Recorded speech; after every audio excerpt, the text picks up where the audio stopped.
morning, everyone. My name's Chris Edkins, and I'm a member of the Worship Committee, and I will be leading our service today.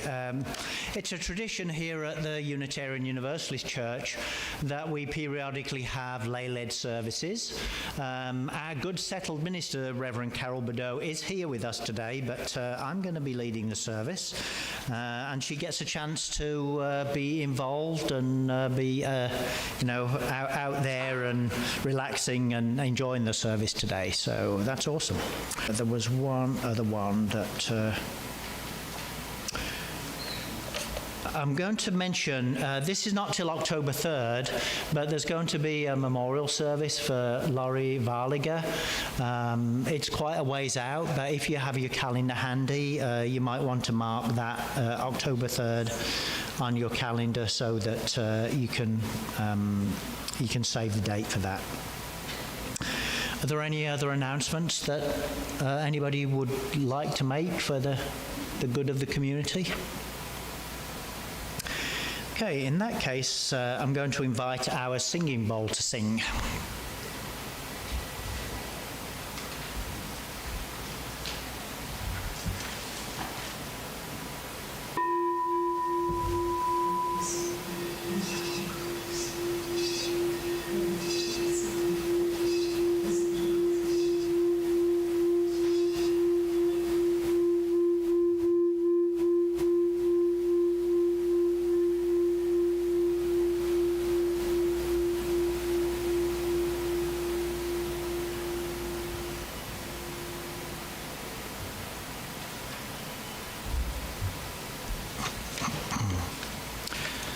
I'd like to invite Thad to come up and light a chalice for us while I read these words. This is from a hymnal. It's called Strange News website, where they'd found a rare original copy of the Declaration of Independence in the UK. And they were preparing for the 250th anniversary celebrations for Independence Day in the UK, and they were searching through the documents at Kew Gardens, and they'd found one of only 11 original copies of the Declaration of Independence there. So, a great document. And of course, our sadness for today, our candle for suffering, is for all those people who are finding themselves threatened by the changes that are happening in the country, whose safety is no longer guaranteed and have to worry about whether they can stay in the country, and even those of us who are born here, maybe they're not enjoying the rights that they would expect under the freedom of the American Constitution and Declaration of Independence. So.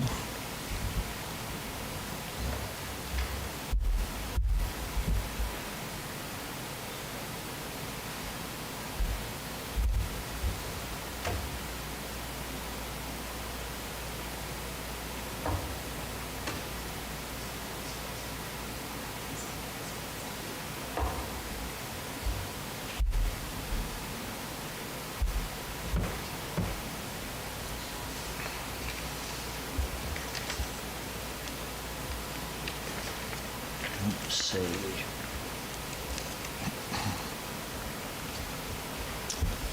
It's time for us to talk about our justice and generosity opportunities. We no longer pass the plate, as was traditionally done in.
Thank you to the choir for joining us in that, and everybody else who joined in. Thank you.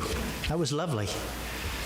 That song reminds us that it's natural for us to all love our country, the country where we were born, but let us blind that to our common humanity. We all love our countries. Is there anybody here who's never been to this Pancakes and Patriotism service before? First time? Oh, we got some people here for the first time. So that's awesome, thank you. And thanks to the people who are joining us on YouTube, either now as we're live streaming or any time in the future. I'll tell you a little bit about it.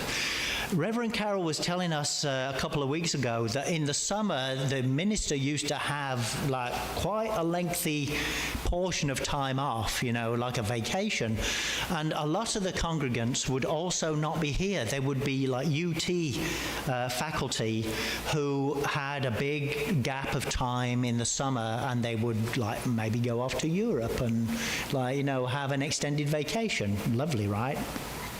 And so the attendance at the church was kind of low, and we were getting to do a lay-led service, through multiple weeks throughout the summer. And on holidays, especially like the 4th of July, attendance sometimes was very low.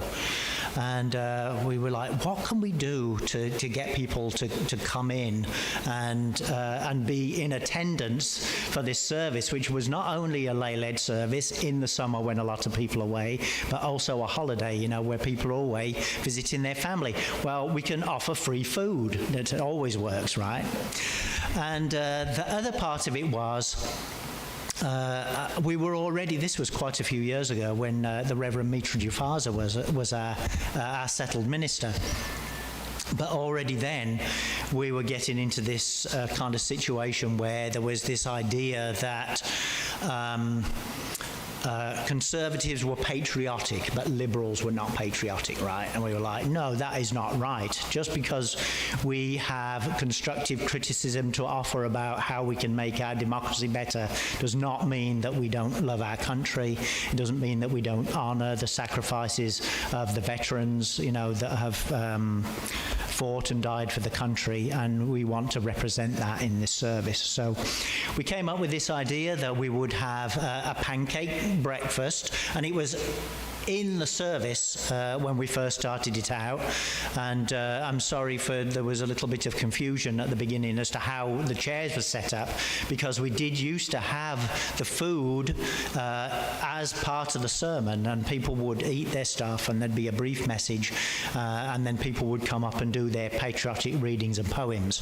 But just a couple of years ago, I think this is the third time we've done it, we moved the potluck from the third Sunday of the month to the first Sunday. And we were like, well, in that case, let's do the pancakes we'll have a brunch themed potluck, and we'll do our patriotic readings in the potluck. So that's what we're doing at the moment, but that's the history of the service, and that has been our tradition over the course of quite a few years now. So, but I'm going to give a little message, and I'm going to try and link it into the patriotic theme for the service. So just bear with me. It might take me a little time to get to the patriotism part of it, but it will link back in, I promise you. So perhaps this is just my recent experience, but there's something that came to my mind when I was preparing for this service. And let me take my sunglasses off and my hat as well. It's like, I'll be a little more serious. It's probably just my recent experience, but this is what I was thinking of when I was coming up with the idea for this service, which is my father passed away in 2007, and my mother in 2022, and my wife passed away in 2024, and a very close friend of mine who was a mentor passed away in late 2025. And when you're going through those losses, it changes the way that you look at the world and you relate to the world. And there was a couple of things that struck me. The first one was this, that I'm an adult now. My parents are no longer with me. I'm supposedly the grown-up. I'm 63 years old, and when I was going through that transition and my parents passing away, I was like, oh, I'm the one who's supposedly in charge now. I'm the one who supposed to know what I'm doing, and yet I don't feel any different now to what I did when I was a teenager or a 20-something. I still don't feel that I'm in charge of anything, and I still really don't feel that I know what I'm doing. And that kind of led me to a little revelation. It's like, well, maybe nobody ever knew what they were doing. Maybe my parents didn't know what they're doing. They were doing their best to bring up their children, but they didn't really know, They were just winging it as they went along and doing their best. And that's what I'm still doing now, and that's what all of us are doing. So that was one thing that came to my mind. And the other thing was, after Janet had passed away, there was a couple of things happened. There was an accident that happened where her personal effects were destroyed, the wedding ring and engagement ring, which I was hoping to get back, which I was upset about. I thought I've done everything that I should have done to try and get those back. I'd spoken to the funeral home and I'd spoken to the police, but, they were gone. I couldn't get those back. And then a little bit later after that, I was trying to get the personal effects that were left in the car. I was trying to get those things back. And that didn't work out either. And the car went into the crusher and all the things were in there, So whatever was left of those memories, were destroyed. And because I was so upset about it, I was kind of looking, what is the lesson that I can learn from this to carry forward with me in life? It's no use just being angry about things. We have to try and kind of make sense of them and integrate them into our worldview. At least that's what I have to do. And one of the things that I realized was that we don't get to take anything with us. All the things of this life are temporary, and some things last longer than others, but in the end, all those things will go. And when I came to that realization, I came to a kind of peace and acceptance with those losses, and an acceptance for some things that had upset me all throughout my life that I want to talk a little bit about.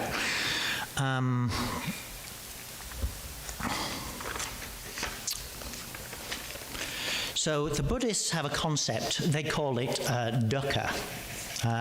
And it's a kind of discomfort that's like niggling away at you in the background, and you're not exactly quite sure why you're feeling uncomfortable, but it's always there at you, Something happens and you're like, oh, I feel uncomfortable about that, but I don't know what it is. And there's a couple of things that it struck me about both these things. One is the idea that, somebody's responsible for the universe, surely. There's some kind of plan, and that everything's supposed to work out a certain way. And niggling away in the background of our mind is that idea, well, maybe nobody's in charge.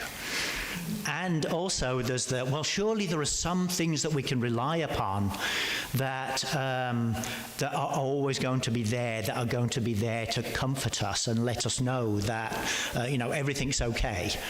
And niggling away in the back of our mind is our experience really tells us about the impermanence of this physical world, and that maybe there really isn't anything that we can hold on to in that way. And whatever it's in, at the back of our mind, we never come to grips with it. But when it comes to the forefront and we're forced to confront it, it's like, oh, now I see why I was trying to avoid thinking about those things. That is really messed up, that maybe there's nothing that lasts, maybe there's nothing that we can rely upon. And that's the cause of that niggling feeling that's always going on in the background. So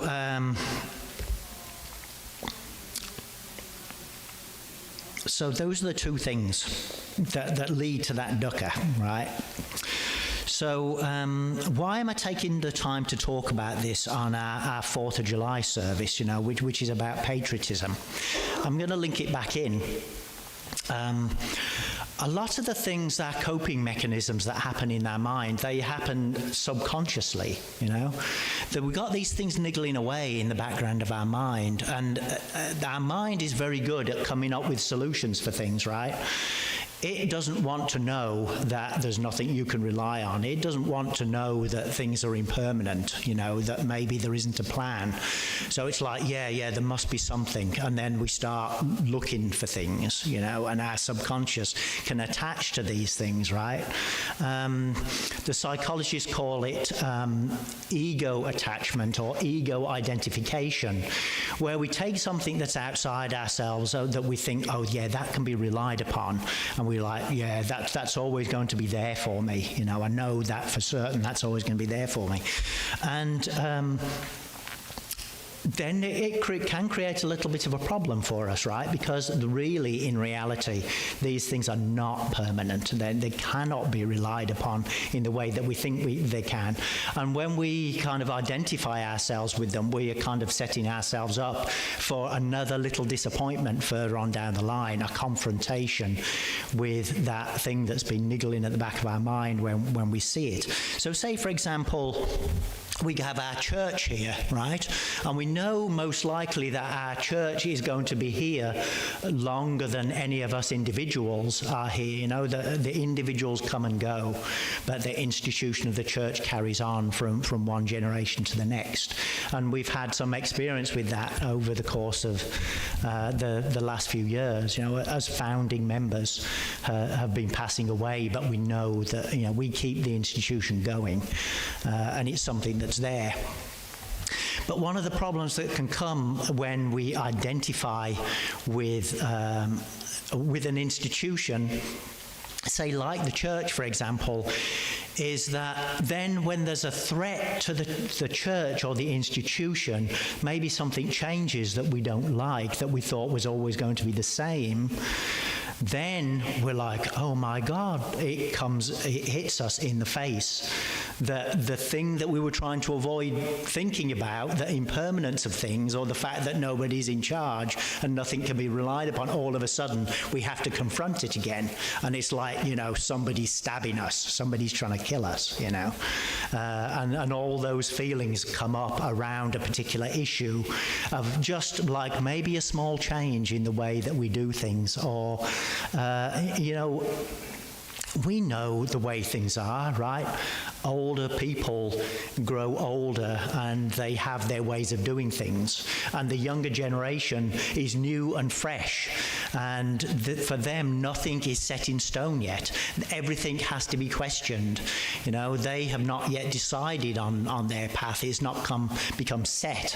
And that's the way it should be, right? The processes of humanity bring each new generation, they get to decide again what are the important things and how they're going to live their lives. They don't have to take everything that we've done and repeat it over again. They get to reevaluate every time. And so when our older people are like, yes, this is the way that things have to be done in order for me to be safe, and then the younger people are coming as, why is it that we have to do things that way? Like we think we should do things this other way. And there it is, like right in the face, things are changing. It's frightening, we don't know what to do with that. There may be some anger around that, So I'm just telling you this because, we know that we're going to come across those things as time goes on. Everything changes. Everything's always new and refreshing itself. And even us old folks, I just turned 63 a couple of weeks ago. It's like, let's keep an open mind and be open to the new and be open to what new people coming into the church and the younger generations, the suggestions that they have to make. And let's not be attached to something like the church and like when it's threatened, that it's like I'm being attacked personally. That's not the way it is, You're just coming up with this psychological thing that you do not want to face. So let's think about that in terms of patriotism, right? Exactly the same thing. It's easy to see in other people, in the things that are happening, the trends that we've got going in our country now. There's a hearkening back to other times that were seen as greater. This is what America is. This is what our country is. And we need to go back to that because it can't change and move on. Because what will happen, the country has been around for 250 years. That's 10 generations. So we know that countries, outlive the individual. They kind of have that sense of endurance. But we also know that circumstances change, customs change, technologies change. I have to say, I don't see anybody who's saying that, we need to go back to the values from the 1950s, saying that we also ought to roll back our technologies, or, that we ought to maybe discard some of our medical discoveries that we've had over the last 10 or 20 years. It's really an idea. It's just an idea in the head of this was a great time. And we all have that, right? We all have a nostalgia for our youth. Things were good when I was young. The music was the best music. In the 1980s was like the best music was in the 1980s. And if you guess you're older than that, it was the 1970s or the 1960s or however one is. Whatever came after that, that's not real music. So we all have that. We all have that kind of sense of nostalgia. And it can get attached to these things, right? A certain way. This is the way things were when I was younger, and this is the way it might be, or should be again sometime in the future. But there are always problems. The nostalgia glosses over the bad times, and when we bring it back up into memory, we just remember the good stuff. So, I talked about the fact that we got this hearkening back to these old traditional values, and people are like, yes, that's the way we should be now. We should go back to that. And of course, it's easy to see when other people are doing that's what it is. Those people are attached to their idea of the country. They've attached their ego to a certain view of the United States of America. The United States of America never did anything wrong. If we interfered in other people's governments or overthrew their governments, it was for the best, because we know what's for the best for other people, So we don't need to examine those things or critique them, because that's a threat to me personally, because now I've attached my ego to my idea of the country and the way it is. Now a threat to the history of my country is a personal threat to me and the things that I believe in. Now, it's easy to see that other people are doing that, but these kinds of human characteristics do not stop at political divides. We all have a version. We all have a version of that, right? And our version of it is, we believe in these certain ethical principles and ways of living, and we want to see those ways of living and those ethical principles reflected back to us in the country that we live in, which of course is a wonderful thing when it happens. But, I don't know if you've noticed, but not everybody has the same opinion about, how things should be done. Sometimes people have a different idea of the way that things should be done. And of course, it used to be that we would get together and we would kind of debate, what was the best way to do things, and maybe we'd come to some kind of compromise. Sometimes those compromises would be the two worst things put together instead of the two best things, but we used to do those things. But this is what happens when we get this ego attachment to something. Instead of being able to discuss it and think about it in a rational way, anything that says, the things that I believe should be the way they are, that's not the way they should be, it becomes a personal attack. And it triggers that survival instinct in us, and now we can't think straight anymore. We can't discuss things and talk things through. It's just, you're trying to kill me, and I have a right to defend myself, So this is where we find ourselves. So be aware, be aware of your own attachments and the way that they trigger you, and hopefully we can at least not be part of the problem, even if we don't necessarily, we can't necessarily be the whole solution, maybe, but we can stop being part of the problem.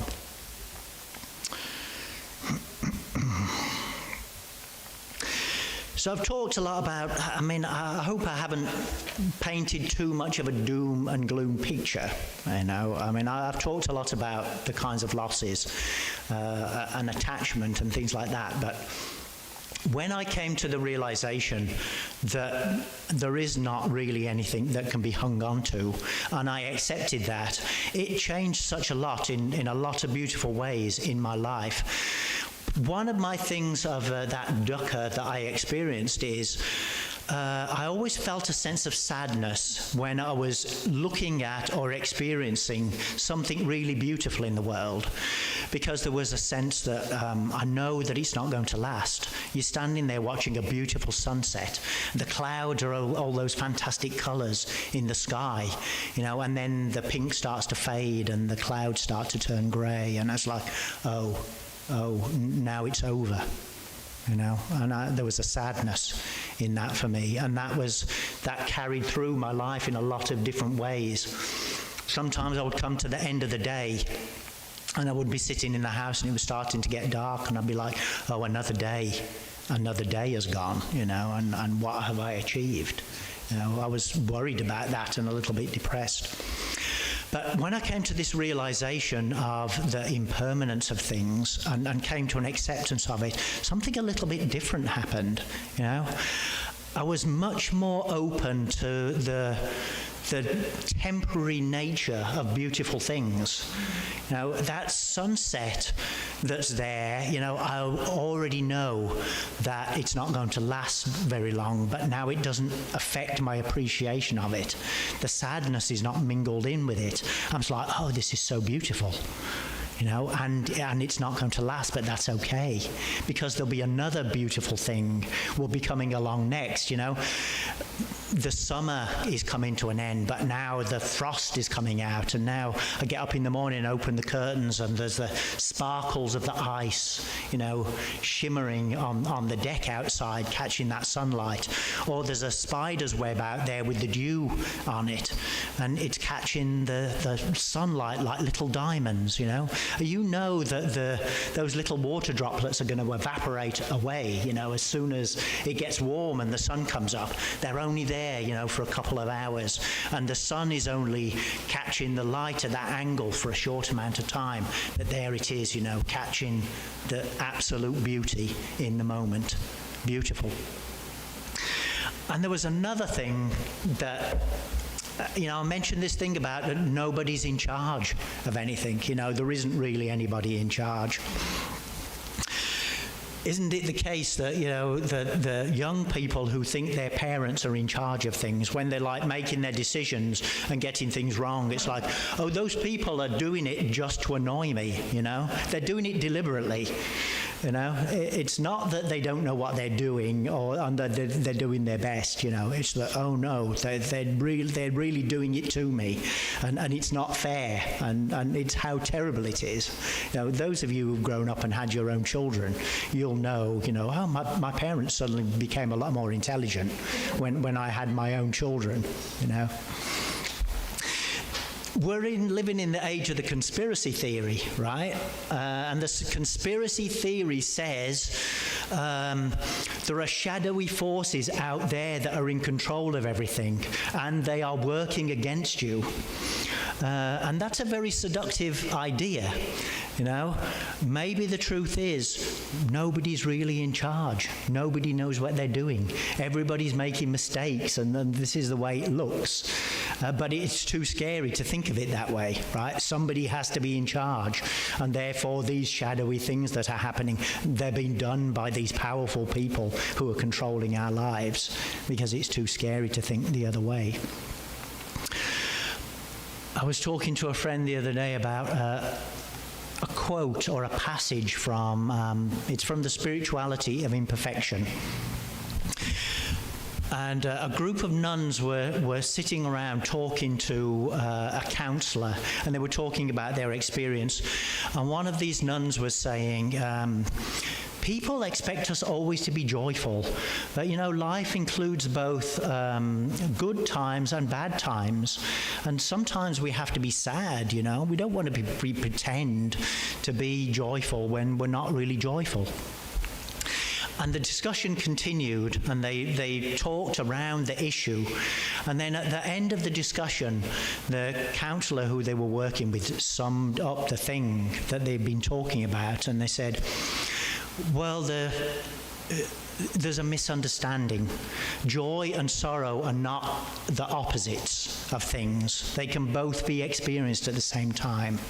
We can have a wonderful thing, a wonderful, joyous experience that we're having, but we can also, there can be a dimension of it that involves loss or sadness.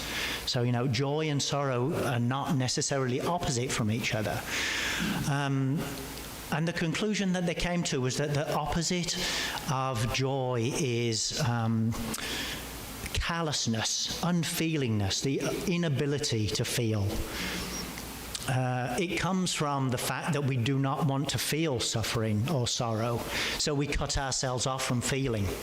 And when we cut ourselves off from feeling, we also cut ourselves off from joy. And the opposite of sorrow is not joy, it's cynicism. And the cynicism says those people know what they're doing, they're in control, so the bad things they're doing deliberately. It closes us off to compassion, because the truth is that none of us know what we're doing. You know, we're all struggling along and managing as best we can. And when we see that that's the way that things are, then there's compassion for the suffering of others and compassion for our own suffering as we try and navigate this life. So, beautiful lessons.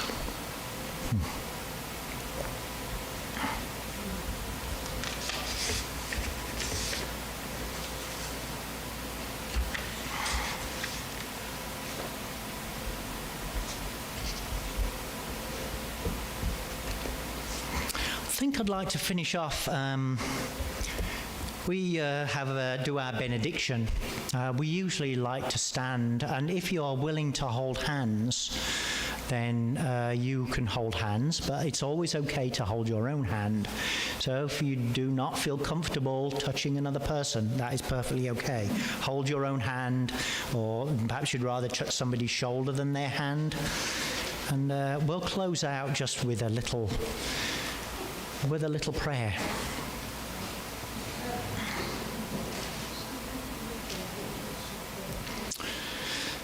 Spirit of life, on this 4th of July holiday weekend, help us to see that we are all experiencing our common humanity. Americans and foreigners alike, people who were born in this country, those like myself who chose to move here, and those who are flying beneath the radar, who are living in fear because they may not be able to live here anymore. That we are all going through this experience of common humanity, that none of us are in charge, that we're all doing our best today, and help us to have compassion and love for all our fellow men, near and far. May it be so, and so it is. Now let's eat pancakes.